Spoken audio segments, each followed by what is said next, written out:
The whispering banyan. Nirupama ছিল বাংলার গ্রামাঞ্চলে ঘন জঙ্গলের মধ্যে অবস্থিত একটি শান্ত গ্রাম।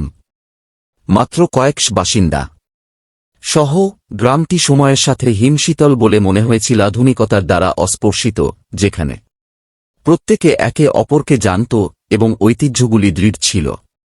গ্রামবাসীরা সরল জীবনযাপন করত, কিন্তু শান্ত বাইরের পিছনে একটি শান্ত ভয় নিরুপমাকে আঁকড়ে ধরেছিল, বটগাছের ভয়। বটগাছটি গ্রামের প্রান্তে দাঁড়িয়েছিল, এর প্রাচীন শিকড়গুলি মাটির গভীরে জড়িয়েছিল, মাটি জুড়ে সাপের মতো ছড়িয়ে পড়েছিল। প্রাচীনরা সতর্ক করে দিয়েছিলেন যে সেই গাছটি অভিশপ্ত ছিল এবং দুষ্ট আত্মাদের আশ্রয় দিয়েছিল। গ্রামের শিশুদের এর কাছাকাছি খেলতে নিষেধ করা হয়েছিল এবং প্রাপ্তবয়স্করা যে কোনো মূল্যে এটি এড়িয়ে চলত। কিন্তু সতর্কবার্তা সত্ত্বেও প্রতি কয়েক বছর অন্তর একজন গ্রামবাসী সেই গাছের কাছে নিখোঁজ হয়ে যেতেন, আর কখনো তাকে দেখা যেত না। তাদের ফিসফিস করে বলা হয়েছিল যে এটি কালো জাদু, কিন্তু কেউ খুব ঘনিষ্ঠভাবে তদন্ত করার সাহস করেনি। সোমনাথ ছিল অন্যরকম। কলকাতায় 5 বছর পড়াশোনা করে নিরুপমায় ফিরে এসে তিনি তাঁর জনগণের কুসংস্কারকে প্রত্যাখ্যান করেছিলেন। তিনি চিকিৎসক হিসাবে তাঁর অনুশীলন শুরু করতে তাঁর পৈতৃক বাড়িতে ফিরে এসেছিলেন। আধুনিক শিক্ষা তাঁর মন থেকে আত্মা ও জাদুবিদ্যার ভয়কে মুছে ফেলেছিল। তিনি বটগাছের কাহিনী নিয়ে ঠাট্টা করতেন এবং বিশ্বাস করতেন যে নিখোঁজ হওয়া কেবল বন্য প্রাণীদের কাজ, বা সম্ভবত আরও অশুভ কিছু, কিন্তু সম্পূর্ণ মানব বিশ্বের এই ছায়াময় কোণে আলো আনার জন্য তিনি থাকার এবং একটি পার্থক্য করার সিদ্ধান্ত নিয়েছিলেন। একদিন সন্ধ্যায় রোগীদের দেখার দীর্ঘদিনের পর সোমনাথ হাঁটতে যাওয়ার সিদ্ধান্ত নেন। সূর্য সবেমাত্র অস্ত গেছে এবং একটি শীতল বাতাস গ্রামের মধ্য দিয়ে বয়ে গেছে। বুঝতে না পেরে তার পা তাকে গ্রামের প্রান্তে নিয়ে যায়, ডানদিকে বটগাছের পাদদেশ পর্যন্ত। গাছটি তার সামনে ঝুলেছিল, তার বাঁকানো শাখাগুলি চাঁদের আলোতে ভয়ানক ছায়া ফেলেছিল। বাতাস পাতাগুলির মধ্য দিয়ে ফিসফিস করে একটি শব্দ তৈরি করে, যা প্রায় শান্ত কণ্ঠস্বরের অনুরূপ। সোমনাথ নিজের মনে হাসল। সে বিড়বিড় করে বলে, এটা শুধু একটা গাছ। তবুও তিনি চলে যাওয়ার দিকে ফিরে যাওয়ার সাথে সাথে একটি অদ্ভুত অনুভূতি তার উপর প্রবাহিত হয়েছিল, এক নজরে থাকার অনুভূতি। সে পিছন ফিরে তাকাল এবং এমন কিছু দেখতে পেল যা তার হৃদস্পন্দনকে এড়িয়ে যেতে বাধ্য করেছিল।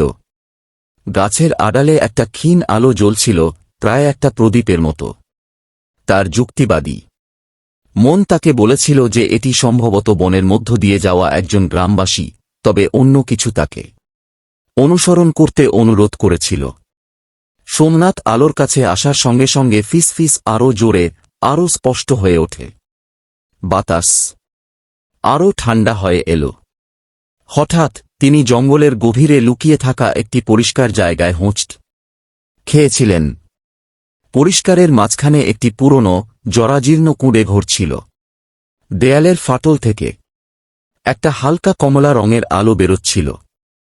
ফিসফিসগুলি এখন একটি নিচু মন্ত্র, ছন্দময় এবং সম্মোহনীতে রূপান্তরিত হয়েছিল।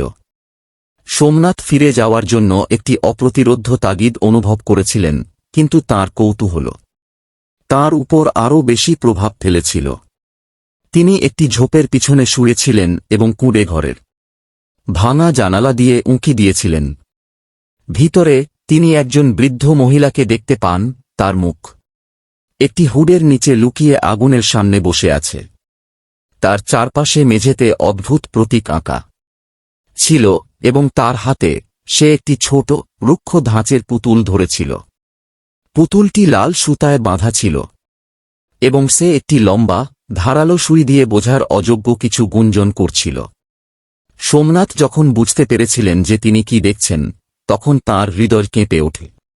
মহিলাটি কালো জাদু করছিল, এমন একটি অনুষ্ঠান যা কাউকে ক্ষতি করার জন্য তৈরি করা হয়েছিল। তার মস্তিষ্কের যুক্তিসঙ্গত অংশ তাকে চলে যেতে, পালিয়ে যেতে এবং আর কখনো ফিরে না আসার জন্য চিৎকার করে, কিন্তু কিছু একটা তাকে ধরে রেখেছিল, তার সামনে অন্ধকার শিল্পের প্রতি এক অসুস্থ আকর্ষণ। মহিলা হঠাৎ থেমে গেলেন।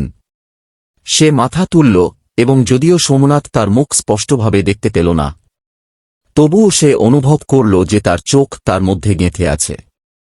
আতঙ্ক তার শিরায় ছড়িয়ে পড়ে। সে পিছনে হোঁচট খেয়ে একটি শিকটের উপর পড়ে গিয়ে মাটিতে পড়ে যায়। ক্লিয়ারিংয়ের মধ্য দিয়ে আওয়াজটি প্রতিধ্বনিত হয়েছিল। কীর্তন থেমে গেল।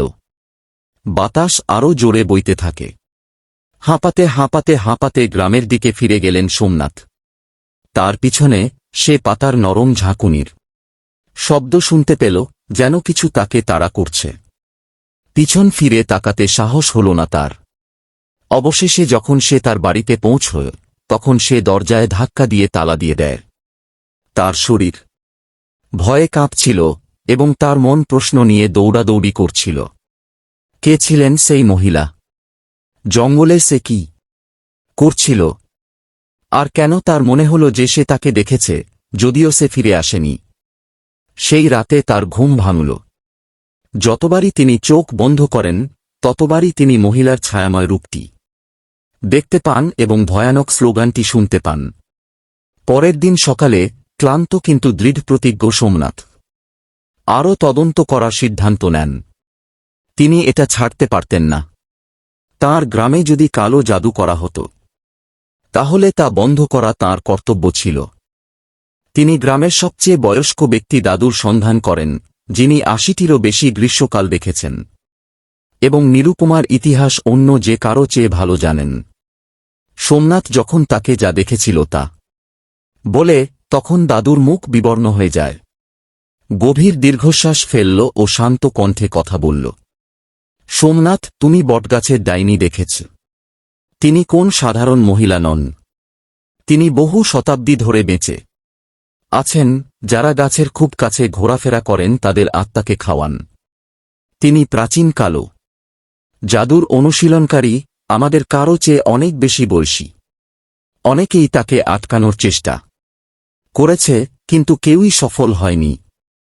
একবার সে আপনাকে চিহ্নিত করলে আর রক্ষা নেই।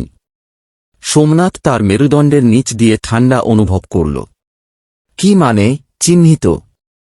দাদু কাছে ঝুঁকে পড়ল, তার কণ্ঠস্বর সবেমাত্র ফিসফিস করে। সে জানে আপনি তাকে দেখেছেন। সে তোমার জন্য আসবে, সোমনাথ। এটা সময়ের ব্যাপার মাত্র। ভয় সোমনাথের হৃদয়কে গ্রাস করেছিল, কিন্তু সে তা বিশ্বাস করতে অস্বীকার করেছিল। তিনি ছিলেন বিজ্ঞানের মানুষ, কুসংস্কার নয়। তবুও গভীরভাবে দাদুর কথায় যে ভয়ানক সত্য রয়েছে, সে অনুভূতিকে সে নাড়াতে পারেনি। দিনগুলি সপ্তাহে পরিণত হয়েছিল এবং সোমনাথ ঘটনাটিকে তার মন থেকে সরিয়ে দেওয়ার চেষ্টা করেছিল। কিন্তু অদ্ভুত ঘটনা ঘটতে থাকে। মাঝরাতে তার জানালার বাইরে মৃদু ফিসফিস শব্দে ঘুম ভেঙে যেত। তার রোগীরা রহস্যজনকভাবে অসুস্থ হতে শুরু করে এবং সে যে চিকিৎসাই করুক না কেন, তারা কয়েকদিনের মধ্যেই নষ্ট হয়ে যাবে। এবং সর্বদা দূরত্বে তিনি একটি ছায়ামূর্তি দেখতে পাবেন, যা তাকে বনের প্রান্ত থেকে দেখছে। ভয়টা অসহ্য হয়ে উঠল। সোমনাথ জানতেন যে তার প্রিয় সবকিছু ধ্বংস করার আগে তাকে ডাইনির মুখোমুখি হতে হবে। তার দৃঢ় সংকল্প এবং দাদু তাকে দেওয়া একটি তাবিজ ছাড়া আর কিছুই না নিয়ে সজ্জিত হয়ে এক দুর্ভাগ্যজনক রাতে বটগাছের কাছে ফিরে আসেন। তিনি কাছে আসার সাথে সাথে ফিস করে তাকে অভিবাদন জানাচ্ছিল, প্রতিটি পদক্ষেপের সাথে আরও জোরে বাড়ছে। ক্লিয়ারিং তার সামনে আরও একবার উপস্থিত হয়েছিল এবং সেখানে সে ছিল। ডাইনি আগুনের কাছে তার জন্য অপেক্ষা করছিল। এই সময় তার ফনা নিচে ছিল একটি মুখ প্রকাশ করে, যা প্রাচীন এবং বয়সহীন ছিল। তার চোখ একটি দূষিত আলোতে জ্বলজ্বল করছে। এগিয়ে যেতেই সোমনাথের বুকের মধ্যে ধড়ফড় করে উঠল। আমি তোমাকে ভয় পাই না, সে মিথ্যা বলেছিল। তার কণ্ঠ কাঁপছিল। ডাইনি হাসল, একটি নিষ্ঠুর বাঁকা হাসি, এবং তার হাত বাড়িয়ে দিল। বাতাস চিৎকার করে উঠল। আগুন জ্বলে উঠল এবং সোমনাথের পায়ের তলায় মাটি কেঁপে উঠল। সে অনুভব করল একটা অদৃশ্য শক্তি তার শরীরকে চেপে ধরে তাকে গাছের দিকে টেনে নিয়ে যাচ্ছে। কিন্তু অন্ধকার গ্রাস করার আগেই তিনি তার হাতে তাবিজটি ধরেছিলেন এবং ফিসফিস করে প্রার্থনা করেছিলেন। তাবিজ থেকে একটি অন্ধ আলো ফুটে উঠল এবং জাদুকরী যন্ত্রণার চিৎকার ছেড়ে দিল। সোমনাথকে ধরে রাখা শক্তি শিথিল হয়ে গেল এবং সে মাটিতে লুটিয়ে পড়ল। তিনি যখন চোখ খুললেন তখন ক্লিয়ারিং খালি। আগুন মারা গিয়েছিল এবং ফিসফিস চলে গিয়েছিল। বটগাছ চুপ করে দাঁড়িয়ে আছে, যেন কিছুই হয়নি। কিন্তু সোমনাথই ভালো জানতেন জাদুকরী পরাজিত হয়েছে আপাতত, কিন্তু তার আত্মা স্থির ছিল সেই দিনের অপেক্ষায় যেদিন সে আবার উঠবে। এবং তাই নীলুপমার গ্রামটি বটবৃক্ষের ছায়ায় বসবাস করতে থাকে, যেখানে কালো জাদুর ফিসফিস কখনই মারা যায়নি।